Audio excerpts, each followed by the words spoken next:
সুপ্রিয় শ্রোতাবৃন্দ, সবাইকে সুস্বাগতম আমার রূপক বড়ুয়া ইউটিউব চ্যানেলে।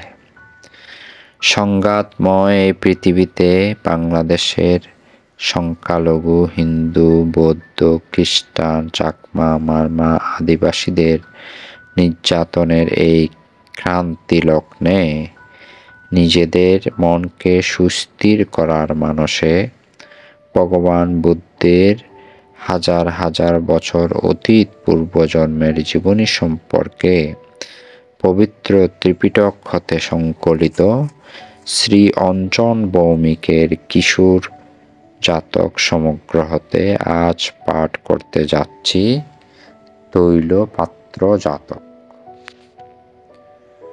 বোধিসত্ত্ব একবার বারাণসী রাজ ব্রহ্মদত্তের ছেলে হয়ে জন্মান। অবশ্য রাজার ছেলে ছিল 100টি।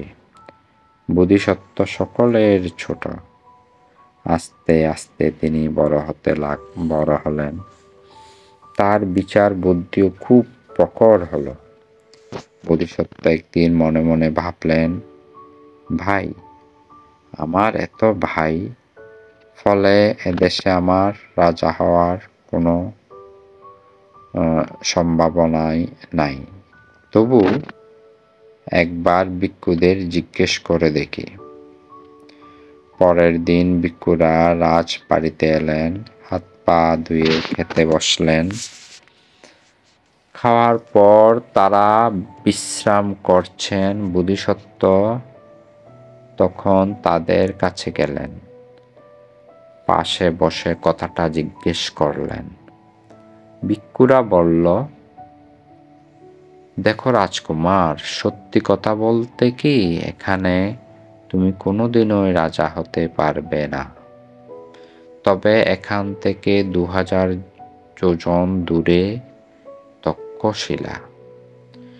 তুমি যদি 7 দিনের মধ্যে ওখানে যেতে পারো, তাহলে 7 দিনের মাথায় তুমি সেখানকার রাজা হবে। ভিক্ষুরা তারপর বোধিসত্ত্বকে সতর্ক করার জন্য আরো খুলে বললেন,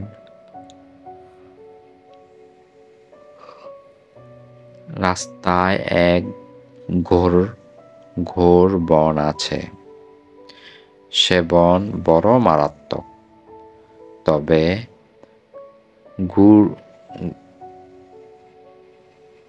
ঘুর পথেও যাওয়া যায়, কিন্তু তাতে বেশি সময় লাগবে। ওই বনে যক্ষদের আড্ডা। যক্ষিণীরা রাস্তার ধারে মায়া বলে গ্রাম বানিয়ে রেখেছে। পথিকদের মিষ্টি কথায় বুলিয়ে তাদের খুন করে রক্ত খেয়ে ফেলে। তাদের হাত এড়িয়ে যাওয়া খুবই কঠিন। মানুষ যা যা ভালোবাসে, মায়া, তা দিয়ে তারা সেসব তৈরি করতে পারে। যাই হোক, যদি তাদের দিকে না তাকাও, তাহলেই বাঁচতে পারবে।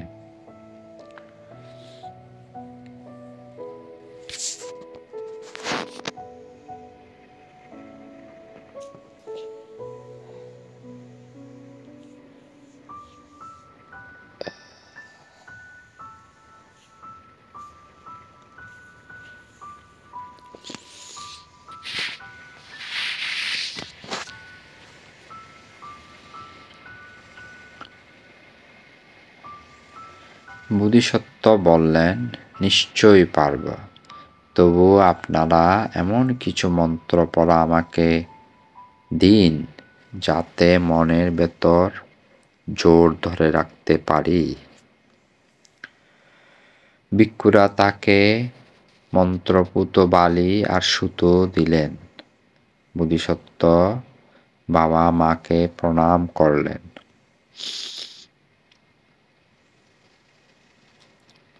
তারপর সঙ্গী হিসেবে তার অনুচরদের বললেন, রাজ্য পাওয়ার জন্য আমি এখন তক্ষশিলায় যাচ্ছি, তোমরা এখানেই থাকো। সে কথা শুনে তার 5 জন অনুচর বলল, রাজকুমার, আমরাও যাব। বোধিসত্ত্ব বললেন, তোমরা পারবে না। অনুচররা জবাব দিল, কেন প্রভু? বোধিসত্ত্ব যক্ষিণীদের ব্যাপারটা তাদের বুঝিয়ে বললেন, কিন্তু তাতেও তাদের উৎসাহে বাটা পড়ল না। তখন বোধিসত্ত্ব বললেন, বেশ, তবে ভুল করলেই মারা যাবে, মনে থাকে যেন।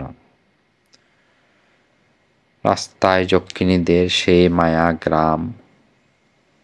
তারা বোধিসত্ত্বের সঙ্গীদের একে একে লোভের ফাঁদে ফেলল। বোধিসত্ত্ব এখন একা, সঙ্গীরা যক্ষিণীদের মোহে প্রাণ হারিয়েছে। এক যক্ষিণী কিন্তু বোধিসত্ত্বকে ছাড়ল না, সে তার পিছু পিছু যেতে লাগল।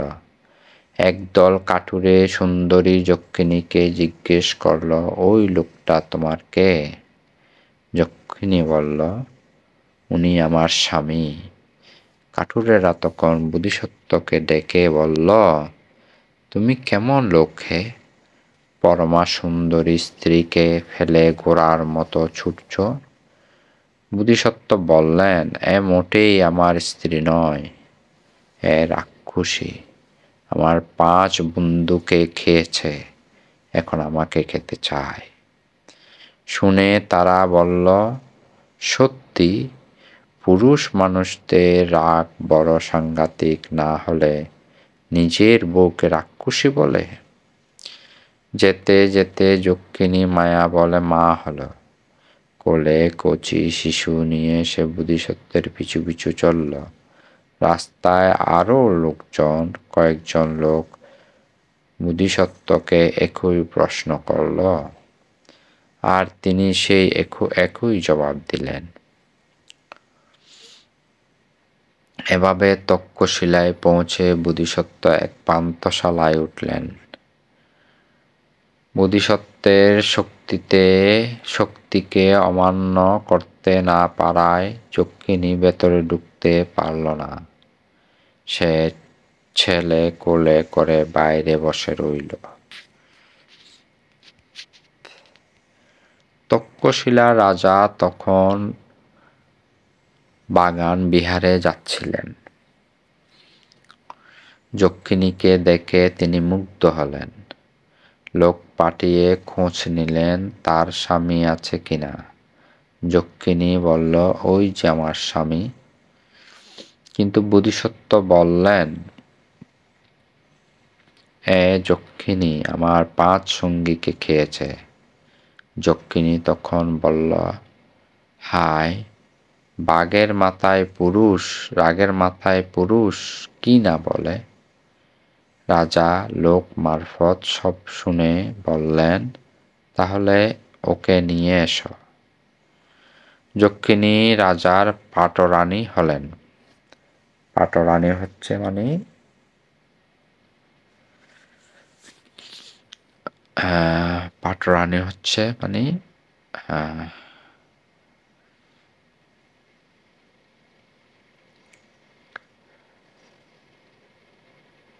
প্রধান রানী মনে হয়।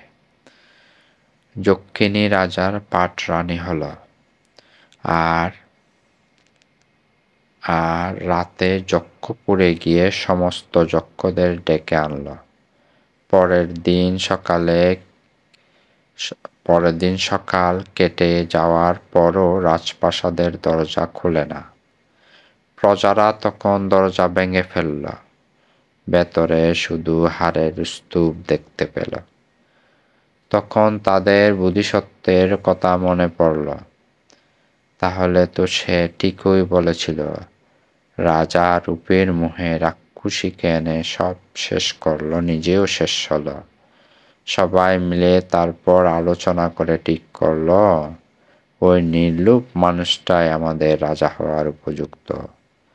পান্থশালায় গিয়ে তারা বলল, প্রভু, আপনিই আমাদের রাজ্যে রাজা হন।